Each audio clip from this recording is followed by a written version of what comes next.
Suman TV Kannada. ಸ್ವಾಗತ ವೀಕ್ಷಕರೇ. ರಾಜ್ಯದಲ್ಲಿ SIR ಅಂದರೆ ವಿಶೇಷ ಮತದಾರರ ಪಟ್ಟಿ ಪರಿಷ್ಕರಣೆ ವಿಚಾರ ರಾಜಕೀಯವಾಗಿ ತೀವ್ರ ಚರ್ಚೆಗೆ ಗ್ರಾಸವಾಗಿದೆ. ಒಂದು ಕಡೆ ರಾಜ್ಯ ಸರ್ಕಾರ ಈ ಪ್ರಕ್ರಿಯೆ ಬಗ್ಗೆ ಪ್ರಶ್ನೆಗಳನ್ನು ಎತ್ತುತ್ತಿದ್ರೆ, ಮತ್ತೊಂದು ಕಡೆ ಬಿಜೆಪಿ ಇದು ಸಂಪೂರ್ಣವಾಗಿ ಚುನಾವಣಾ ಆಯೋಗದ ನಿಯಮಿತ ಕಾರ್ಯವಾಗಿದ್ದು ಇದಕ್ಕೆ ರಾಜಕೀಯ ಬಣ್ಣ ಬಳಿಯಲಾಗ್ತಿದೆ ಅಂತ ಆರೋಪಿಸಿದೆ. ಈ ಹಿನ್ನೆಲೆಯಲ್ಲಿ ಚಿಕ್ಕಬಳ್ಳಾಪುರದಲ್ಲಿ ಬಿಜೆಪಿ ರಾಷ್ಟ್ರೀಯ ಕಾರ್ಯದರ್ಶಿ ಡಾಕ್ಟರ್ ಅಲ್ಕಾ ಸಿಂಗ್ ಸುದ್ದಿಗೋಷ್ಠಿ ನಡೆಸಿ ರಾಜ್ಯ ಸರ್ಕಾರದ ವಿರುದ್ಧ ತೀವ್ರ ವಾಗ್ದಾಳಿ ನಡೆಸಿದರು. ಸುದ್ದಿಗೋಷ್ಠಿಯಲ್ಲಿ ಮಾತನಾಡಿದ ಅವರು, ಮತದಾರರ ಪಟ್ಟಿಯನ್ನು ಕಾಲಕಾಲಕ್ಕೆ ಪರಿಷ್ಕರಣೆ ಮಾಡೋದು ಚುನಾವಣಾ ಆಯೋಗದ ಜವಾಬ್ದಾರಿಯಾಗಿದೆ. ಸಾಮಾನ್ಯವಾಗಿ ಪ್ರತಿ 10 ವರ್ಷಕ್ಕೊಮ್ಮೆ ಸಮಗ್ರ ಮತದಾರರ ಪಟ್ಟಿ ಪರಿಷ್ಕರಣೆ ನಡೀಬೇಕು. ಆದರೆ ವಿವಿಧ ಕಾರಣಗಳಿಂದ ಸುಮಾರು 24 ವರ್ಷಗಳಿಂದ ಈ ಪ್ರಕ್ರಿಯೆ ಸಮರ್ಪಕವಾಗಿ ನಡೆದಿರಲಿಲ್ಲ. ಈಗ ಚುನಾವಣಾ ಆಯೋಗ ತನ್ನ ನಿಯಮದಂತೆ ಈ ಕಾರ್ಯವನ್ನು ಕೈಗೊಂಡಿದ್ದು ಇದರಲ್ಲಿ ಯಾವುದೇ ರಾಜಕೀಯ ಉದ್ದೇಶ ಇಲ್ಲ ಅಂತ ಸ್ಪಷ್ಟಪಡಿಸಿದ್ರು. ಇತ್ತೀಚಿನ ದಿನಗಳಲ್ಲಿ SIR ಪ್ರಕ್ರಿಯೆ ಬಗ್ಗೆ ರಾಜ್ಯ ಸರ್ಕಾರ ಸಾರ್ವಜನಿಕರಿಗೆ ತಪ್ಪು ಮಾಹಿತಿ ನೀಡುತ್ತಿದೆ ಅಂತ ಅವರು ಆರೋಪಿಸಿದ್ರು. ನಮಸ್ಕಾರ. ಈ ಒಂದು ಪತ್ರಿಕಾಗೋಷ್ಠಿಯಲ್ಲಿ ಉಪಸ್ಥಿತರಾಗಿರ್ತಕ್ಕಂಥ ನಮ್ಮ ಚಿಕ್ಕಬಳ್ಳಾಪುರ ಜಿಲ್ಲೆಯ ಜಿಲ್ಲಾಧ್ಯಕ್ಷರಾಗಿರ್ತಕ್ಕಂಥ ಗೊತ್ತಿದೆ, SIR ಮತದಾರರ ಪಟ್ಟಿಯ ವಿಶೇಷ ಪರಿಷ್ಕರಣೆ ಅಭಿಯಾನ ಇದೊಂದು ಬಹಳ ವಿಶೇಷವಾಗಿ ಭಾರತದ ಚುನಾವಣೆ ಆಯೋಗ ತೆಗೆದುಕೊಂಡಿದೆ. ಭಾರತದ ಸಂವಿಧಾನದತ್ತವಾಗಿ ರಚನೆ ಆಗಿರ್ತಕ್ಕಂಥ ಭಾರತದ ಚುನಾವಣೆ ಆಯೋಗ ಅದೊಂದು ಸ್ವತಂತ್ರವಾಗಿರ್ತಕ್ಕಂಥ ಇಂಡಿಪೆಂಡೆಂಟ್ ಅಥಾರಿಟಿ ಅಂತ ಹೇಳಕ್ಕೆ ಬಯಸ್ತೇನೆ. ಈ ಚುನಾವಣೆಗೆ ಆಯೋಗಕ್ಕೆ ಮತದಾನದ ಪಟ್ಟಿಯನ್ನು ಪ್ರತಿ 10 ವರ್ಷಕ್ಕೊಂದ್ಸಲಿ ಅದನ್ನು ವಿಶೇಷ ಪರಿಷ್ಕರಣೆ ಮಾಡೋ ಕಾರ್ಯ ಜವಾಬ್ದಾರಿ ಇದೆ. ಕಳೆದ 20 ವರ್ಷಗಳಿಂದ 24 ವರ್ಷಗಳಿಂದ ಆಗದಲ್ಲೇ ಇರೋದನ್ನ ಈ ಬಾರಿ 3 ಹಂತದಲ್ಲಿ ಭಾರತೀಯ ಚುನಾವಣೆ ಆಯೋಗ ತೆಗೆದುಕೊಂಡಿದೆ. ಕರ್ನಾಟಕಕ್ಕೆ 3ನೇ ಹಂತದಲ್ಲಿ ಘೋಷಣೆ ಆಯಿತು 24ನೇ ತಾರೀಕು 14ನೇ ತಾರೀಕು ಮೇ. ಮೊನ್ನೆ 30ರಿಂದ ಪ್ರತಿ ಮನೆಗೆ ಎನ್ಯುಮರೇಷನ್ ಫಾರಮ್ನ ಕೊಡುವಂಥ ಕೆಲಸವನ್ನು ಮಾಡಿದ್ದಾರೆ. ಇಲ್ಲಿ 2-3 ವಿಷಯಗಳನ್ನ ತಮ್ಮ ಮೂಲಕ ಪ್ರಸ್ತಾಪ ಮಾಡೋಕ್ಕೆ ಬಯಸ್ತೇನೆ. ಒಂದು, ಕರ್ನಾಟಕದಲ್ಲಿರ್ತಕ್ಕಂಥ DK ಶಿವಕುಮಾರ್ ನೇತೃತ್ವದ ರಾಜ್ಯ ಸರ್ಕಾರ SIR ಬಗ್ಗೆ ಸಾರ್ವಜನಿಕರಿಗೆ ತಪ್ಪು ಸಂದೇಶವನ್ನು ಕೊಡುವಂತ ಕೆಲಸಕ್ಕೆ ಕೈ ಹಾಕಿದೆ. ಒಂದ್ಸಲಿ ಶಿವಕುಮಾರ್ ಅವರು ನೀವು ಮತದಾನದ ಹಕ್ಕು ಪಡ್ಕೊಳ್ಳಿಲ್ಲ ಅಂದ್ರೆ ನಿಮ್ದು ಗ್ಯಾರಂಟಿ ಇರಲ್ಲ ಅಂತ ಹೆದರಿಸೋದ್ರ ಮೂಲಕ ಅವರಿಗೆ ಈ ಒಂದು SIR ಪ್ರಕ್ರಿಯೆಯಲ್ಲಿ ಭಾಗವಹಿಸುವಂತ ಸೂಚನೆಯೂ ಕೊಡ್ತಾರೆ. ಇನ್ನೊಂದು ಕಡೆಗೆ ಈ ಒಂದು SIR ಪ್ರಕ್ರಿಯೆ ಬಿಜೆಪಿಯ ಕುಮ್ಮಕ್ಕಿನಿಂದ ನಡೀತಾ ಇದೆ ಅನ್ನೋದನ್ನ ಇಡೀ ರಾಜ್ಯದಲ್ಲಿ ತನ್ನ ಎಲ್ಲ ಮತದಾರರ ಮನೆಗೆ ಕಾಂಗ್ರೆಸ್ ಹೆಸರಿನಲ್ಲಿ ಕರಪತ್ರವನ್ನು ಕೊಡುವ ಮೂಲಕ ಇದು ಬಿಜೆಪಿಯ ಕುಮ್ಮಕ್ಕಿನಿಂದ ನಡೀತಿರ್ತಕ್ಕಂಥ SIR ಅಂತ ಹೇಳೋದ್ರ ಮೂಲಕ ಚುನಾವಣೆ ಆಯೋಗದ ಇಂಟಗ್ರಿಟಿಯನ್ನು ಪ್ರಶ್ನೆ ಮಾಡಿದೆ ಅಂತೇಳಿ ಅತ್ಯಂತ ಖಂಡನೀಯವಾಗಿ ಹೇಳಕ್ಕೆ ಬಯಸ್ತೇನೆ. ಚುನಾವಣೆ ಆಯೋಗ ವಿಶೇಷ ಮತದಾರ ಪರಿಷ್ಕರಣೆ ಮಾಡೋದು ಅವ್ರಿಗಿರ್ತಕ್ಕಂಥ ಸಂವಿಧಾನಬದ್ಧವಾಗಿರ್ತಕ್ಕಂಥ ಪೀಪಲ್ ರೆಪ್ರೆಸೆಂಟೇಟಿವ್ ಆಕ್ಟ್ ನಲ್ಲಿ ಕೊಟ್ಟಿರ್ತಕ್ಕಂಥ ಒಂದು ಅವ್ರಿಗೊಂದಿರ್ತಕ್ಕಂಥ ಪವರ್, ಅದನ್ನ ಉಪಯೋಗಿಸಿ ಅದು ಈ ಒಂದು SIR ನ ನಡೆಸ್ತಾ ಇದೆ ಹೊರತು ಯಾವ ಬಿಜೆಪಿಯ ಕುಮ್ಮಕ್ಕಿನಿಂದ ಮಾಡುವಂಥದ್ದಲ್ಲ. ಇಡೀ ರಾಜ್ಯದ ಎಲ್ಲ ಮನೆಗೂ ಕೋಟ್ಯಾಂತರ ಕರಪತ್ರವನ್ನು ಮಾಡಿಸಿ ಅಲ್ಲಿಯ ಶಾಸಕರ ಕರಪತ್ರ ಜೊತೆ ಈ ಕರಪತ್ರವನ್ನು ಕೊಡೋದ್ರ ಮೂಲಕ ಒಂದೇ ಕಲ್ಲಲ್ಲಿ 2 ಹಕ್ಕಿ ಹೊಡೆಯೋದು ಅಂದ್ರೆ ಹಂಗೆ. ಒಂದ್ ಕಡೆಗೆ ಬಿಜೆಪಿಯವರ ಕುಮ್ಮಕ್ಕಿನಿಂದ ಆಗಿದೆ ಅಂತ ಹೇಳೋದು, ಇನ್ನೊಂದು ಕಡೆಗೆ ಚುನಾವಣಾ ಪತ್ರದ ಮೂಲಕ ಮಾಡಿದ್ದಾರೆ ಅಂತೇಳಿ ಅತ್ಯಂತ ಖಂಡನೀಯವಾಗಿ ಹೇಳಕ್ಕೆ ಬಯಸ್ತೇನೆ.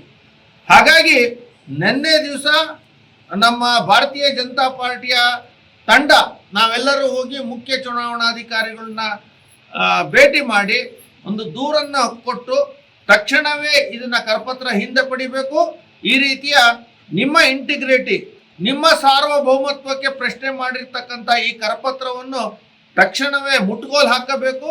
ಈ ಬಗ್ಗೆ ಕೇಂದ್ರ ಚುನಾವಣೆ ಆಯೋಗಕ್ಕೆ ನಾವು ಕೊಟ್ಟಿರ್ತಕ್ಕಂಥ ದೂರನ್ನು ಕಳಿಸಿ ಕಾಂಗ್ರೆಸ್ ಮೇಲೆ ಆಕ್ಷನ್ ತಗೊಳ್ಬೇಕು ಅಂತ ನಾವು ಈಗಾಗಲೇ ಒತ್ತಾಯ ಮಾಡಿದ್ದೇವೆ. ನಂಬರ್ 1. ನಂಬರ್ 2, ರಾಜ್ಯ ಸರ್ಕಾರ SIR ಮೂಲಕ ಇಲ್ಲಿರ್ತಕ್ಕಂಥ ಅಧಿಕಾರಿಗಳನ್ನ ದುರ್ಬಳಕೆ ಮಾಡ್ಕೊಳ್ತಾ ಇದೆ, BLOಗಳನ್ನ ದುರ್ಬಳಕೆ ಮಾಡ್ಕೊಳ್ತಾ ಇದೆ.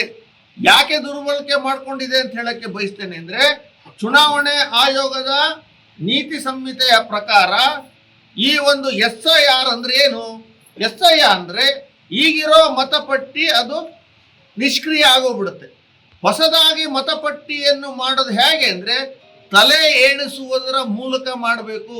ಪ್ರತಿ ಮನೆಗೆ ಹೋಗಿ ಅಲ್ಲಿರ್ತಕ್ಕಂಥ ಎಷ್ಟು ಜನ ಇದ್ದಾರೆ, ಈ ಹಿಂದಿನ ಮತದಾರ ಪಟ್ಟಿಯಲ್ಲಿ ಸತ್ತವರು ಇದ್ದವರು ಇಲ್ದವರು ಎಲ್ಲ ಇತ್ತು. ಈಗ ನಮಗೆ ಆಕ್ಚುಲ್ ಫ್ಯಾಕ್ಟ್ ಬೇಕಾಗಿದೆ. ಹಾಗಾಗಿ ಮನೆಗೆ ಹೋಗಿ ಎನ್ಯುಮರೇಷನ್ ಫಾರಂ ಕೊಟ್ಟು ಯಾರು ಸತ್ತೋಗಿದ್ದಾರೋ, ಯಾರು ಆ ಮನೆ ಬಿಟ್ಟಿದ್ದಾರೋ, ಯಾರು ಅಲ್ಲಿಲ್ವೋ ಅಂತ ಮತದಾರರನ್ನ ಆಬ್ಸೆಂಟೀಸ್ ಅಂತ ತೋರಿಸ್ಬಿಟ್ಟು ಫಿಸಿಕಲಿ ಸಿಗೋ ಮತದಾರರನ್ನ ಮಾತ್ರ ಎನ್ರೋಲ್ ಮಾಡ್ಕೊಂಡು ಬರುವಂಥದ್ದು ಚುನಾವಣೆ ಆಯೋಗದ ಒಂದು ಸೂಚನೆ ಇದೆ. ಆದರೆ ರಾಜ್ಯ ಸರ್ಕಾರ ಇದನ್ನ ಸಾಮೂಹಿಕವಾಗಿ ಕೊಡುವಂಥ ಪ್ರಕ್ರಿಯೆ ಕೈ ಹಾಕಿತ್ತು. ಯಾಕೆ ಸಾಮೂಹಿಕವಾಗಿ ಕೊಡ್ತು ಅಂತಂದ್ರೆ, ಮನೆ ಮನೆಗೆ ಹೋದಾಗ ಆ ವೋಟರ್ ಅಲ್ಲಿ ಇರಲ್ಲ, ಅವನಿಗೆ ಮತದಾನದ ಹಕ್ಕು ಹೋಗ್ಬಿಡುತ್ತೆ. ಅವನು ಮನೆ ಕೇಳದೆ ಇರೋ ಜಾಗದಲ್ಲೇ ಕೊಟ್ಬಿಟ್ರೆ ಇವನು ಮನೆ ಕೇಳೋದಿಲ್ಲಲ್ಲ, ಹೋದಾಗ ನೀವು ಇಲ್ಲಿ ಆಬ್ಸೆಂಟಿ ಅಂತ ಕೇಳೋದಿಲ್ಲಲ್ಲ. ಈ ಸಮಸ್ಯೆಯಿಂದ ಹೊರಗೆ ಬರೋಕ್ಕೋಸ್ಕರ ಈ ಪ್ರಯತ್ನವನ್ನು ಮಾಡ್ತು. ಹಾಗಾಗಿ ಇದ್ರ ವಿರುದ್ಧವಾಗಿ ನಮ್ಮ ರಾಜ್ಯ ಅಧ್ಯಕ್ಷರು ಈಗಾಗಲೇ ಒಂದು ಬಾರಿ ಅವ್ರು ಕಂಪ್ಲೇಂಟ್ ಕೊಟ್ಟರು. ನಮ್ಮ ಕೇಂದ್ರ ಸಚಿವರಾಗಿರ್ತಕ್ಕಂಥ ಪ್ರಹ್ಲಾದ್ ಜೋಶಿ ಅವರು, ಕುಮಾರಸ್ವಾಮಿ ಅವರು, ಹಾಗೆ ಶೋಭಾ ಕರಂದ್ಲಾಜೆ ಅವರು, ಈ ಎಲ್ಲ ನಾಯಕರು ಕೂಡ ಮೊನ್ನೆ ದಿವಸ ನಾವು ಇಡೀ ರಾಜ್ಯದಲ್ಲಿ ಎಲ್ಲಾ ಕಡೆಗೂ ಶುರುವಾಗ್ಬಿಟ್ಟಿದ್ದು ವೋಟರ್ ಫೆಸಿಲಿಟೇಷನ್ ಸೆಂಟರ್ ಮಾಡಿದೀವಿ ಅನ್ನೋ ಹೆಸರಿನಲ್ಲಿ ಎಲ್ಲಾನು ಕರೆದ್ಬಿಟ್ಟು ಫಾರಮ್ನ ಕೊಡುವಂಥದ್ದು ಕೆಲಸ ಮಾಡಿದ್ರು. ಸೊ ಹಾಗಾಗಿ ಅದನ್ನು ತಕ್ಷಣ ತಡಿಬೇಕು, ಮತ್ತೆ ರೀ ಎನ್ಯುಮರೇಷನ್ ಆಗಬೇಕು ಅಂತ ನಾವು ಹಕ್ಕನ್ನು ಒತ್ತಾಯ ಮಾಡಿದ್ವಿ. ಮೊನ್ನೆ ದಿವಸ ಮಧ್ಯಾಹ್ನ ಇದು ಯಾಕೋ ಕಳೆದ ಒಂದು ವಾರದಿಂದ ನಾವು ಕಂಪ್ಲೇಂಟ್ ಕೊಟ್ಟರು, ಇಲ್ಲಿರ್ತಕ್ಕಂಥ ಅನ್ಬು ಕುಮಾರ್ ಅವರು ಇದಕ್ಕೆ ಕಿವಿ ಕೊಡ್ತಾ ಇರಲಿಲ್ಲ. ಮತ್ತು ಹುಬ್ಳಿ, ಧಾರವಾಡ, ಗುಲ್ಬರ್ಗ, ಬೀದರು, ಶಹಾಪುರ, ರಾಮನಗರ, ಬೆಂಗಳೂರು 5 ದಿವಸದಲ್ಲಿ ಹಬ್ಬ ಮಾಡಾಕ್ಬಿಟ್ರು, ಕರ್ ಕೊಡೋವಂಥದ್ದು. ಹಾಗಾಗಿ ಅದ್ರ ವಿರುದ್ಧ ಕ್ರಮ ಕೈಗೊಳ್ಳಬೇಕು ಅಂತ ಜ್ಞಾನೇಶ್ ಕುಮಾರ್ ಅವ್ರಿಗೂ ನಾವು ಕೇಳಿದ್ವಿ. ನಿನ್ನೆ ದಿವಸ ಮಾನ್ಯ ಚುನಾವಣಾಧಿಕಾರಿಗಳು ಅನ್ಬು ಕುಮಾರ್ ಅವರು ಸುಮಾರು 42 BLOಗಳು ಯಾರು ತಮ್ಮ ಕೊಟ್ಟನ್ನ ಡೈರೆಕ್ಷನ್ನ ಬಿಟ್ಟು ಹೋಗಿ ಸಾಮೂಹಿಕವಾಗಿ ಹಂಚಿದ್ರೋ ಅವ್ರ ಮೇಲೆ ನೋಟಿಸ್ ಕೊಟ್ಟು ಆಕ್ಷನ್ ಮಾಡಿದ್ದಾರೆ. ನಿನ್ನೆ ಪತ್ರಿಕಾಗೋಷ್ಠಿಯನ್ನು ಮಾಡಿ ಎಲ್ಲ BLOಗಳು ಮನೆಗೆ ಹೋಗಿ ಕೊಡಬೇಕು ಅನ್ನೋದನ್ನ ಹೇಳಿದ್ದಾರೆ. ಯಾಕೆ ಇದನ್ನಿಲ್ಲಿ ಪ್ರಸ್ತಾಪ ಮಾಡ್ತಾ ಇದ್ದೀನಿ ಅಂದ್ರೆ, ಇದನ್ನೆಲ್ಲ ಕೇಳಿದ ತಕ್ಷಣ ಮಾನ್ಯ DK ಶಿವಕುಮಾರ್ ಅವರು ಹಾಗೇನೆ ನಮ್ಮ ಪ್ರಿಯಾಂಕಾ ಖರ್ಗೆ ಅವರು ಬಹಳ ವ್ಯಂಗ್ಯವಾಗಿ ಮಾತಾಡೋರು. ನಾನೇ ಚುನಾವಣೆ ಆಯೋಗಕ್ಕೆ 10 ಪ್ರಶ್ನೆ ಕೇಳಿದ್ದೀನಿ, ಅವರೇನು ದಡ್ರ, ನಿಮ್ದೇ ಕೇಂದ್ರ ಸರ್ಕಾರ ಅಂತೆಲ್ಲ ಕೇಳಿದ್ರು. ಕೇಂದ್ರ ಸರ್ಕಾರದ ಅಲ್ಲ ಇದು, ಇದನ್ನೇ ನಾನು ಹೇಳಿದೆ, ಇದನ್ನು ಅಟಾನಮಸ್ ಬಾಡಿ. ಹಾಗಾಗಿ ರಾಜ್ಯ ಸರ್ಕಾರದ ರಾಜ್ಯದ ಮುಖ್ಯಮಂತ್ರಿಗಳಿಗೆ ಹಾಗೆ ಸಚಿವರಿಗೆ ನಾನು ಹೇಳಕ್ಕೆ ಬಯಸ್ತೇನೆ, ಇನ್ನು ಮುಂದಾದರೂ ನೀವು ಇಲ್ಲಿರ್ತಕ್ಕಂಥ ಅಧಿಕಾರಿಗಳು, ತಹಸೀಲ್ದಾರರು, AC ಎಲ್ಲರೂ ಯಾರು ಮಾತು ಕೇಳ್ತಾರೆ? ರಾಜ್ಯ ಸರ್ಕಾರ ಹೇಳೋದಂಗೆ ಕೇಳ್ತಾರೆ. ನೀತಿ ನಿಯಮ ಕೇಂದ್ರ ಚುನಾವಣಾ ಆಯೋಗ ಕಳಿಸಿರ್ಬೋದು, ಆದರೆ ಎಕ್ಸಿಕ್ಯೂಟ್ ಮಾಡುವಂಥದ್ದು ರಾಜ್ಯ ಸರ್ಕಾರದ ಅಧಿಕಾರಿಗಳು. ಅವ್ರ ಮೇಲೆ ಪ್ರೆಷರ್ ಮಾಡಿ ಬಲವನ್ನು ತಂದು ಮಸೀದಿಗಳಲ್ಲಿ, ಕಲ್ಯಾಣ ಮಂದಿರಗಳಲ್ಲಿ ರಸ್ತೆ ಪಕ್ಕ ಕೊಡುವಂಥ ಕೆಲಸ ಕಳೆದ 8 ದಿವಸ ಮಾಡಿದರೆ. ಈಗ ಅದನ್ನ ನಿಲ್ಸಿದೀವಿ ಅಂತ ಹೇಳಿದರೆ ನಂಬಿದೀವಿ ನಿಲ್ಸಿದ್ದಾರೆ ಅಂತ. ಅಕಸ್ಮಾತ್ ಮತ್ತೆ ಪ್ರಾರಂಭ ಮಾಡಿದ್ರೆ ಖಂಡಿತ BJPಯಿಂದ ಇದನ್ನ ಸೀರಿಯಸ್ ಆಗಿ ತಗೊಳ್ತೀವಿ. ನಾವು ಇದನ್ನ ಪ್ರಕ್ರಿಯೆನ ಬಗ್ಗೆ ಸೀರಿಯಸ್ ಆಗಿ ಕೇಂದ್ರ ಗಮನಕ್ಕೆ ತರುವಂತ ಕೆಲಸವನ್ನು ಮಾಡ್ತೀವಿ. ಇದು ಒಂದು ಪಾರ್ಟ್. ಇನ್ನು 2ನೇ ಪಾರ್ಟು, ನಮ್ಮ ಅಧ್ಯಕ್ಷ ಹೇಳಿದ್ರು ಜಾಗೃತಿ ಮಾಡಿಸುವಂತ ಕೆಲಸ. ನಾವು ಕೂಡ ಭಾರತೀಯ ಜನತಾ ಪಾರ್ಟಿಯಿಂದ ನಾವು ಕೂಡ ಸರ್ಕಾರಕ್ಕೆ ಏನು ಸಹಕಾರ ಕೊಡಬೇಕು, ಚುನಾವಣೆ ಆಯೋಗಕ್ಕೆ ಆ BLA 1 ಮೂಲಕ ಆ ರೀತಿ ಇಡೀ 224 ಕ್ಷೇತ್ರಕ್ಕೆ BLA 1 ಮಾಡಿದ್ದೀವಿ. ಸುಮಾರು 52ರಿಂದ 53 ಸಾವಿರ BLA 2ಗಳನ್ನ ನಾವು ಅಪಾಯಿಂಟ್ ಮಾಡಿ BLA ಹೋಗಿ ಸಹಕಾರ ಕೊಡುವಂಥ ಕೆಲಸ ಮಾಡಿದ್ದೀವಿ.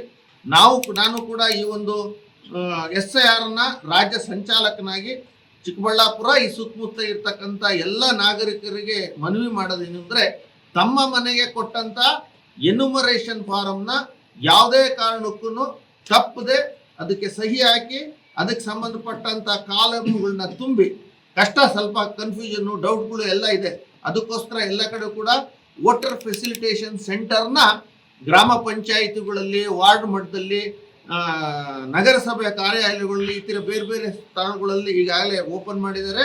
ಅಲ್ಲಿ ಹೋಗ್ಬಿಟ್ಟು ನಮ್ಮ ಫಾರಮ್ನ ಫಿಲಪ್ ಮಾಡ್ಕೋಬಹುದು. ಮತ್ತೆಲ್ಲರಿಗಿಂತ ಹೆಚ್ಚಾಗಿ ನಮ್ಮ ಎಲ್ಲ BLA 2ಗಳಿಗೆ ಕಳೆದ 6 ತಿಂಗಳಿಂದ ವಿಶೇಷವಾಗಿ ಈ ಎನ್ಯುಮರೇಷನ್ ಈಗ ನಾವು ಬಂದಿರತಕ್ಕಂಥದ್ದು ಒಂದು ಮಧ್ಯದ ಒಂದು ಪರಿಶೀಲನೆ ಅಂತ ಅಂದ್ಬಿಟ್ಟು, ಅಂದರೆ ನಮ್ಮೆಲ್ಲ BLA 2 ಅವೆಲ್ಲ ಆಗಿದೆ ಅಂತ. ಈಗೇನಾಗಿದೆ ಅಂದರೆ ಎಲ್ಲ ಕಡೆಗೂ ಫಾರಮ್ನ ಕೊಟ್ಟು ಹೋಗಿದ್ದಾರೆ ಅಷ್ಟೇ. ಸರ್ಕಾರ ನಿನ್ನೆ ಮೀಟಿಂಗ್ನಲ್ಲಿ ಹೇಳ್ತು, ನಾವು ಅಚೀವ್ಮೆಂಟ್ 94%, 84%. ಯಾವುದ್ರೊಳಗೆ ಅಚೀವ್ಮೆಂಟು ಅಂದರೆ ಡಿಸ್ಟ್ರಿಬ್ಯೂಷನ್ನಲ್ಲಿ. ನಾನು ಕೇಳಿದೆ ಚುನಾವಣಾಧಿಕಾರಿಗಳಿಗೆ, ಡಿಸ್ಟ್ರಿಬ್ಯೂಷನ್ ಅಂದರೆ ಅದ್ರ ಡೆಫಿನೇಷನ್ ಕೊಡ್ತೀರಾ ಅಂತ ಕೇಳಿದೆ. ಯಾಕೆ ಅಂದರು, ಡಿಸ್ಟ್ರಿಬ್ಯೂಷನ್ ಅಂದರೆ ನಮ್ಮನೆ ಬೆಳಗ್ಗೆ ಪೇಪರ್ ತಂದು ಹಾಕೋನು ಡಿಸ್ಟ್ರಿಬ್ಯೂಷನ್ ಮಾಡ್ತಾನೆ, ನಿಮ್ಮ BLOಗಳು ಕೂಡ ಡಿಸ್ಟ್ರಿಬ್ಯೂಷನ್ ಮಾಡ್ತಾರೆ, ಆದರೆ ಎಲ್ಲೂ ಕೂಡ ಅದರ ಮಾಹಿತಿ ಕೊಡ್ತಾ ಇಲ್ಲ, ಹೆಂಗೆ ತುಂಬಬೇಕು ಅಂತ ಹೇಳ್ತಾ ಇಲ್ಲ. ಕೆಲವ್ರು ಹೇಳಿರ್ಬೋದು, ಇಲ್ಲ ಅಂತಿಲ್ಲ, ಒಟ್ಟು ಕೊಡ್ತಾ ಇದ್ದಾರೆ. ಹಾಗಾಗಿ 80% ಆಗಿದೆ. ಹಾಗಾಗಿ ಈಗ ನಾವೇನು ಮಾಡಿದ್ದೀವಿ ಅಂದರೆ, ಯಾರ್ಯಾರು ಕೊಟ್ಟಿದ್ದಾರೋ ಅವ್ರಿಗೆ ನಮ್ಮಲ್ಲಿ ಒಂದು ಟೋಳಿ, BJP ಟೋಳಿ ಅಂತ ಒಂದು ಟೀಮ್ ಅಂತ ಮಾಡ್ಕೊಂಡು ಮನೆಗಳನ್ನ ಹಂಚ್ಕೊಂಡು ಒಟ್ಟಾರೆಯಾಗಿ ಆ ಎನ್ಯುಮರೇಷನ್ ಫಾರಮ್ಮು ವಾಪಸ್ ಕೊಡೋಕ್ಕೆ ಏನು ಸಹಕಾರ ಬೇಕೋ ಅದು ನಾವು ಕೊಡುವಂಥ ಪ್ರಯತ್ನ ಮಾಡ್ತೀವಿ.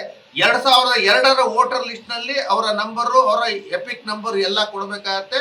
ಮತ್ತು 2025 ಬಂದಂಥ ಉಳಿದಂಥ ವೋಟರ್ಸ್ಗೂ ಕೂಡ ಸಹಾಯ ಮಾಡೋಕ್ಕೆ ಎಲ್ಲ ರೀತಿಯ ಸಜ್ಜನ್ನ ನಮ್ಮ ಎಲ್ಲ BLOಗಳಿಗೆ ಸಹಕಾರ ಕೊಡೋ ದೃಷ್ಟಿಯಿಂದ, ಮತದಾರರಿಗೆ ಈ ಇನ್ಫಾರ್ಮೇಶನ್ ಕೊಡೋ ದೃಷ್ಟಿಯಿಂದ ನಮ್ಮ BLA 1ಗೆ ತರಬೇತಿ ಕೊಟ್ಟಿದ್ದೀವಿ, BLA 2 ಕೊಟ್ಟಿದ್ದೀವಿ. ಒಟ್ಟಾರೆಯಾಗಿ ನಮ್ಮ ಚಿಂತನೆ ಇಷ್ಟೇ, ಪ್ರತಿ ಸಲ ನಾವು ಸಾರ್ವಜನಿಕರನ್ನ ಮತ ಕೇಳಕ್ಕೆ ಹೋಗ್ತಾ ಇದ್ವಿ, ನಮ್ಮ ಪಾರ್ಟಿಗೆ ಮತ ಕೊಡಿ ಅಂತ ಕೇಳಕ್ಕೆ ಹೋಗ್ತಾ ಇದ್ವಿ.